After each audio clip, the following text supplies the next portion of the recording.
Oi gente, tudo bem com vocês? Carol Rubim aqui do Marca Páginas, junto com a Marceline. Estamos aqui hoje para falar de um conto da Clarice Lispector, o penúltimo conto da série das primeiras histórias, que chama Gertrudes Pede um Conselho. Mais uma vez um nome esquisito. Clarice Lispector acho que era expert em colocar nomes esquisitos em seus personagens. Gente, faz pelo menos, deixa eu pensar, 2009, uns 7 anos que eu tô procurando esse texto, sem brincadeira. Desde a época que eu tava na faculdade, todo mundo me falava: nossa, você tem que ler Gertrudes Pede um Conselho da Clarice Lispector, ele é muito a sua cara, ele é muito assim a descrição de quando você era jovem, leia que você vai gostar. E a gata está milagrosamente aqui no meu colo, milagre. Enfim, eu sempre procurei esse texto e eu não achava ele integralmente na internet, né? Até porque não é legal se você parar pra pensar que um texto desse esteja, né, disponível gratuitamente. É uma obra, tem direitos autorais ainda, etc, etc. Vamos à história. A Gertrudes Pede um Conselho, ele começa na página 113 e ele vai até a 125 dessa edição aqui. Todos os contos da Rocco, que foi lançado ano passado, uma compilação organizada pelo Benjamin Moser. E é um conto um pouco mais extenso em relação ao anterior, que foi Cartas a Ermengardo. Nossa, Ermengardo, Gertrudes, são nomes, né, pelo amor de Deus. Enfim, a Gertrudes, então, ela é a nossa personagem principal. Ela é uma menina, uma garota, né, de 17 anos, mais ou menos. E ela, já no início da história, tem uma descrição dela. Nossa, o vizinho faz barulho. Uma descrição dela num consultório.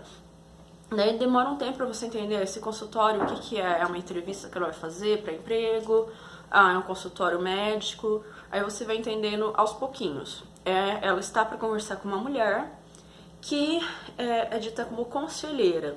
Tem umas descrições do ambiente que me levaram a entender que ela é uma psicanalista.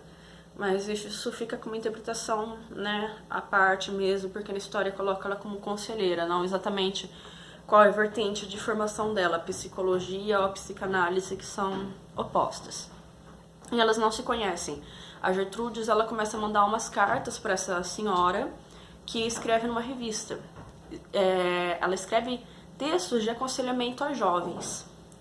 E a Gertrudes, a jovem, né, logo ela vai sair da adolescência para entrar na fase adulta, e ela tá se sentindo muito inquieta, muito deslocada em relação ao mundo, à família. Ela tá procurando claramente um lugar no mundo, descobrir quem ela é ainda. Então, existe uma comunicação por cartas. Primeiramente, essa senhora, que é a conselheira, ela não responde a Gertrudes, que ela é colocada como Tuda, né? O apelido dela é Tuda. Então fica meio que monólogo, até o momento que essa senhora percebe que se torna frequente as cartas direcionadas à sessão dela na revista, e ela decide chamar essa moça para conversarem. E a Tuda, ela começa a idealizar muito como que vai ser essa conversa, sabe? Na cabeça dela, conversar com essa doutora vai ser a solução para tudo, para todos os anseios, as angústias, os pensamentos controversos que ela tem na cabeça. E não é exatamente isso, né? Então elas têm esse encontro, é um encontro apenas. E a princípio a Tuda, ela tá idealizando, né, eu já disse, idealizando muito. Ela espera realmente que vai acontecer uma coisa que vai mudar a vida dela com esse encontro. E o que acontece? Ao longo da conversa ela vai percebendo que essa canalista não, essa conselheira é uma pessoa normal. E às vezes a Tuda, ela tem conversas, né, pensamentos de que essa mulher nem é apta para resolver os problemas dela, porque na cabeça da Gertrudes ela tá dando conselhos muito genéricos. Por exemplo, essa conselheira, ela fala assim que todos os anseios, as angústias que a Tuda tá sentindo são os hormônios, né, da adolescência. Ela dá uma explicação bioquímica, mais ou menos, que tudo vai passar, todo mundo passa por isso. E realmente é fácil você falar isso, e às vezes faz sentido também, né? Porque quem já é adulto como eu, olha pra trás e percebe: nossa, como que a gente realmente ficava, às vezes, fora do eixo durante a adolescência, e às vezes nem acontecia nada, era uma questão realmente hormonal no negócio. Mas, pela escrita da Clarice Lispector, fica uma coisa muito legal, e eu realmente admiro muito esse tipo de autor. O autor que ele te dá a liberdade de decidir realmente qual é o sentido daquela história, qual é o final, né, e o que vai acontecer depois. Ao longo dessa leitura, você pode ter duas interpretações, que realmente a Tuda, a Gertrudes, ela não tinha reais motivos para sentir o que ela estava sentindo, que ela estava tendo oscilações muito grandes de humor. E que isso era uma fase, né? Era a questão da adolescência passando, as pressões sociais, né? Porque logo ela se tornaria uma mulher. Dilemas que todo mundo vive quando realmente vai percebendo que o seu tempo de ficar na casa dos pais e sobre a guarda deles está acabando e que você vai ter que se posicionar perante esse mundo que você não conhece e às vezes é hostil.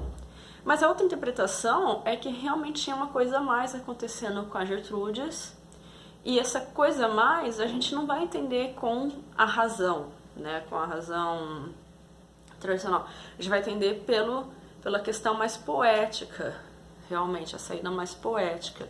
Então ela teria uma sensibilidade exacerbada, ela seria realmente sensível a coisas banais. Gente, esse meu vizinho, ele arrasta o móvel o dia inteiro. A coisas banais, ela seria literalmente apaixonada pelas coisas, mas isso seria uma paixão meio arrebatadora, sabe? Ela seria o tipo de pessoa que se chocaria com coisas cotidianas. Isso deixava ela muito cansada e muito instável também. Gente, eu gostei muito de ter lido esse texto. Eu realmente, né, Márcia, você também gostou? Eu realmente entendi porque as pessoas sempre falaram para que eu lesse ele. E tô feliz de ter encontrado depois de praticamente 7, não, acho que nem 7 anos, viu? Bem mais de 7 anos que me falam para ler esse texto da Clarice Lispector. Gente, então nós estamos no penúltimo texto que faz parte das primeiras histórias. Semana que vem a gente vai falar de Mais 2 Bêbados, é assim que se escreve mesmo. E aí na outra semana a gente começa já com Laços de Família. Estou entusiasmada. Gente, obrigada por terem assistido. Se você gostou, já sabe, né? Você assistiu até aqui, então imagino que você tenha gostado. Então, curta, comente se você tem alguma coisa a dizer e se inscreva no canal caso você não seja inscrito. Obrigada pela companhia. Marceline agradece também. Ela não quer olhar pra câmera, gente. Tchau, tchau. Beijinhos.